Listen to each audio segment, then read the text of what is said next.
It's the hottest summer in recorded history. A statement that'll sadly be correct when repeated every year.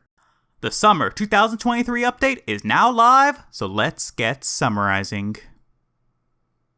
On February 9th, 2023, Valve published a blog post on the official Team Fortress blog outlining their plans to have a large update in the middle of the upcoming summer. The post encouraged community contributors to create and upload content to the Steam Workshop before the 1st of May. On July 12, 2023, the summer update released. The in-game newsfeed was updated to inform players of the update, highlight its contents, and to indicate the summer event's ending date. A new Warpaint case was added to the game containing 10 new community-made Warpaints. A new Cosmetic case was added to the game containing 25 new community-made Cosmetics. 20 new community-made unusual effects were added to the game. 12 for hats and 8 for taunts. For the duration of the summer event, all unusuals obtained through cases have these new effects. 6 new community-made taunts were added to the game. They can be obtained through direct purchase from the Manco store. 14 new community-made maps were added to the game. The maps are Shark Bay, a King of the Hill map on a harbor.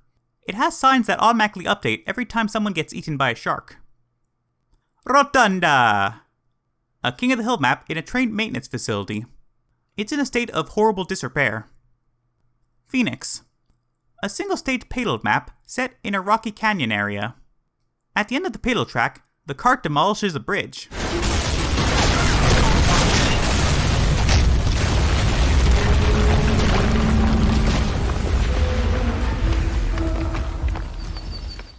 Cashworks, a single-stage payload map set in a mountain logging facility. At the end of the track, the cart blows open a door to a giant vault. Venice, a single-stage payload map set in the canal-abundant city of Venice. It's nice to see some Italian representation in this game. Reckoner, a 5 control point map set in a hydroponics facility. The map is quite pretty. Sulphur, a single-stage attack-defend control point King of the Hill hybrid map set in an Asian castle. It's essentially King of the Hill, but the blue team capturing the optional control points makes the main control point more accessible for them, and capturing all optional control points makes capturing the main control point an automatic win for them. Hardwood, a single-stage attack-defend control point map set in a mountainous forest logging facility. The authors of the map call it a sequoia grove. Pelican Peak, a capture the flag map set in a wooded industrial area at dusk. There's a plywood cutout of a pelican next to a waterfall. And Selbian, a player destruction map set on a rocky beach harbor. Players have to feed the cute seals as they scurry from a van into the water. The remaining 4 maps are for a community-made game mode titled VSH Saxton Hale. The maps are Tiny Rock, a desert mining facility between 2 gorges.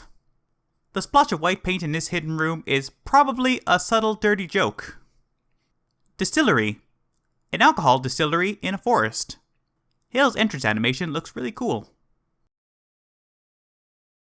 Skirmish, a Yeti fighting facility on a tropical island at dusk. The crocodile-infested water is deadly to mercenaries. And VSH Nucleus, an edited version of the map Nucleus that fills the pit with nuclear sludge. There are many nuclear waste barrels scattered throughout.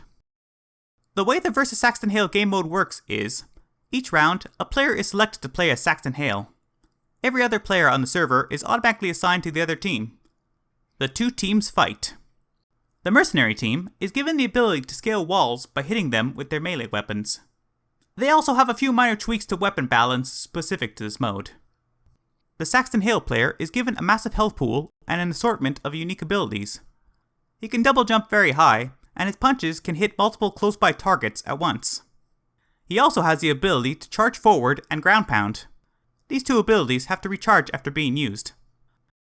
Lastly, periodically his fist will glow to indicate the next punch will be a highly damaging one. In VSH Saxton Hale, players only have 1 life each round. Rounds are won by killing everyone on the other team or capturing the control point. A new special event category was added to the casual matchmaking map selection menu so that players can more easily queue into the new maps. Shortly after the update, the 4 VSH Saxton Hale maps were removed from this category due to bugs. The summer update also contained more general improvements to the game. A few minor bugs were fixed. In particular, the easily exploitable bug that could stop other players from using the man vs. machine upgrade station. Some new tournament medals were added to the game. The map CP Gravel Pit Snowy was updated to fix some bugs. The map CP Boss Rock was updated to fix some bugs and improve optimization. The map CP Steel was massively overhauled. New paths were added or expanded. The spawn rooms were decluttered and streamlined, and some bugs were fixed. On July 12th, a second update to the game was released that fixed a few things. Most notably, Blue's initial spawn room on the map Payload Cache Works was fixed, as it was possible for the enemy team to walk inside of it. There was yet another update, this time on the 13th, that also fixed a few things. It fixed the crash when opening the in-game achievements menu. The maps Phoenix, VSH Nucleus, and Skirmish received minor bug fixes. On July 20th, yet another update released. The main menu was updated to have a red or blue grill appear instead of the usual images. The maps Watergate, Steel, Shark Bay, Rotunda, Hardwood, Sulphur, Selbian, and the 4 vs. Saxton Hale maps received bug fixes and minor improvements. Finally, a second update on the 20th was released that re-added the vs. Saxton Hale maps into casual matchmaking. Anyways, that's the summer 2023 update summarized. Remember, the summer event is scheduled to conclude on September 16th, 2023. Thanks for watching, and I hope you enjoy some summer fun. Au revoir.